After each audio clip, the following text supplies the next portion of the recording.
Hi, my name is Devin Lim, and this is my reflection on Week three's module on mass communication. I will argue that the cultural model is based on culture and ideology, not on partiality. Mass media teaches the public what the norm is and what stories need to be told through songs, books, TV shows, newspapers, movies, magazines, internet services, and video games, while other modules showcase communication as a simple, direct message from point A to point B. This would be the case of the linear module, which doesn't account for why the receiver might experience a different outcome or interpretation than what the sender intended. The cultural module says otherwise. The model expresses how communication in media is a struggle over a definitive meaning. This is important because it demonstrates to the public that media isn't just about what it says, but what it does. Stuart Hall, for example, uses his encoding/decoding model to show how the public often takes in media passively with no analysis. To clarify, encoding refers to the production of a message, while decoding involves how audiences interpret and react to that message. An example of encoding would be an object that signals someone's wealth, such as owning a Lamborghini. The intended message might be that the person is wealthy or successful. Decoding, however, depends on the audience.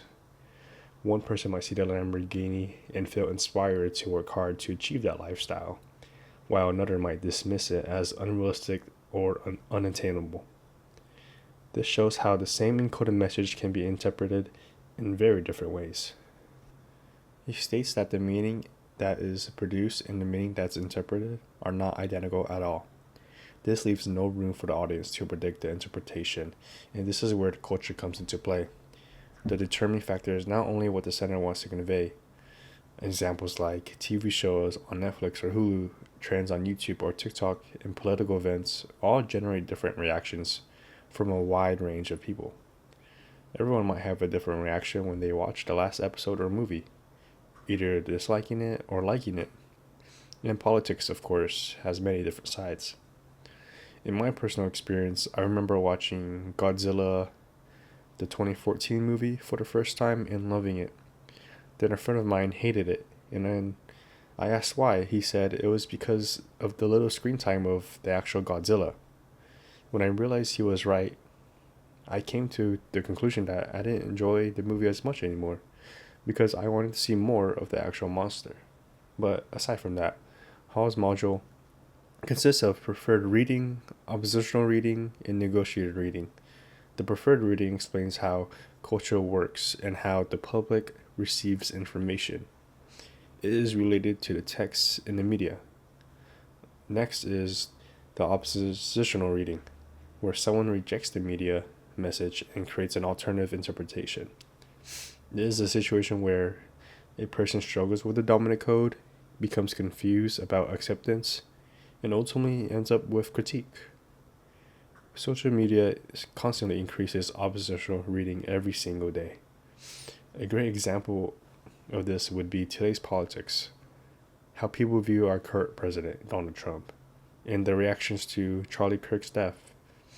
When his death occurred, people took two sides.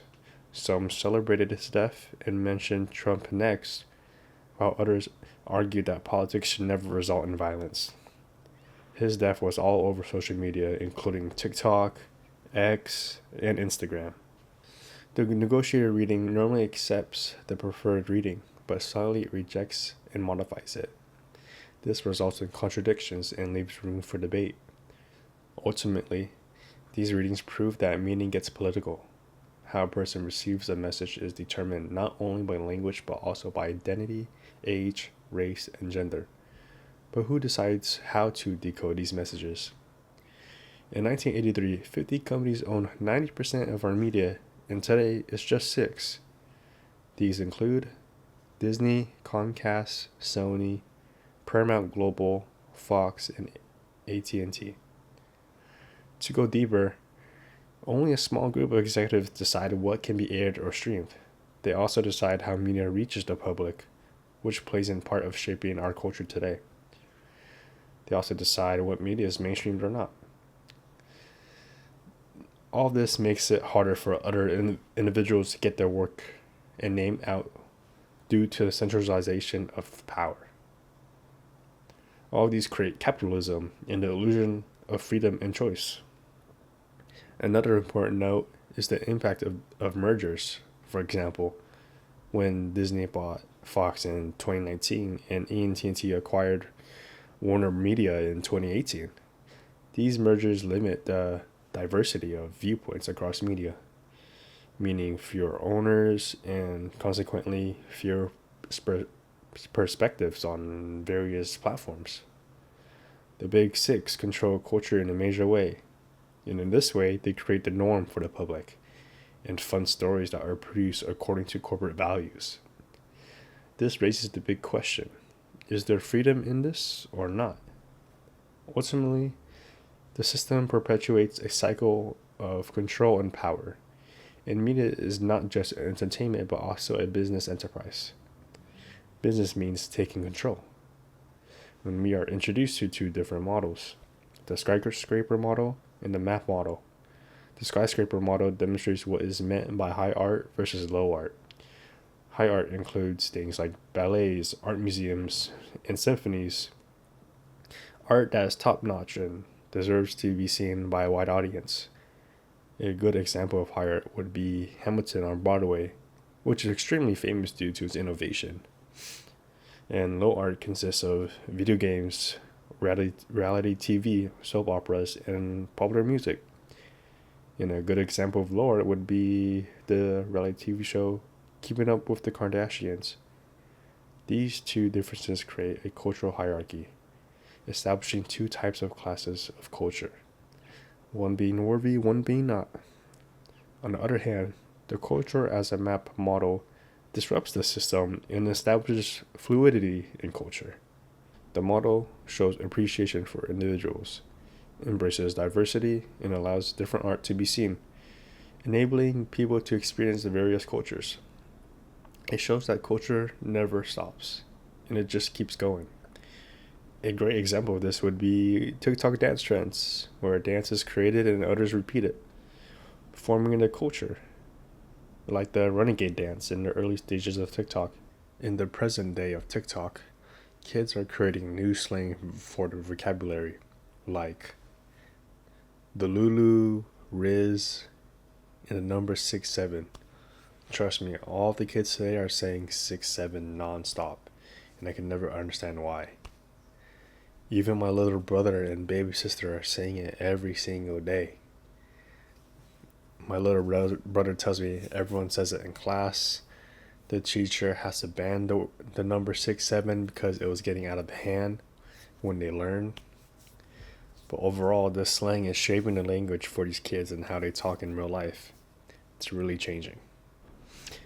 In terms of video games, a good example would be Stardew Valley, a low-budget game that attracts players seeking solitude and relaxing vibes on a virtual farm. Overall, these two examples create a community. And culture is very complicated as it's always being judged, which leads to the repeated creation of new norms. The new norm can be seen in streetwear culture, where wearing baggy pants and denim shorts is considered cool. If you go to a local mall in California, you will definitely see people dressed this way. The people tend to bring in new identity, context, and emotions. Overall, these models show that culture is lived through experiences rather than controlled. All these examples prove that media is a ideology, a place where all types of culture is welcomed. But the system of ownership, like the Big Six, mainly shapes what gets showcased, and audiences aren't passive but negotiate meaning. In the end, the system gives us the power to analytically decode media and reject it. Social media gives society the ability to fight back with their voices across various platforms. A great example for this would be the Black Lives Matter movement spread rapidly across all social media platforms after the killing of George Floyd. In conclusion, the cultural model influences by providing a ton of questions to ask and analyze. Like, who is the one speaking? Who is being silenced? Who benefits when a message becomes the norm? Next time you watch the news, think of these questions. Overall, these questions strengthen media as a part of culture.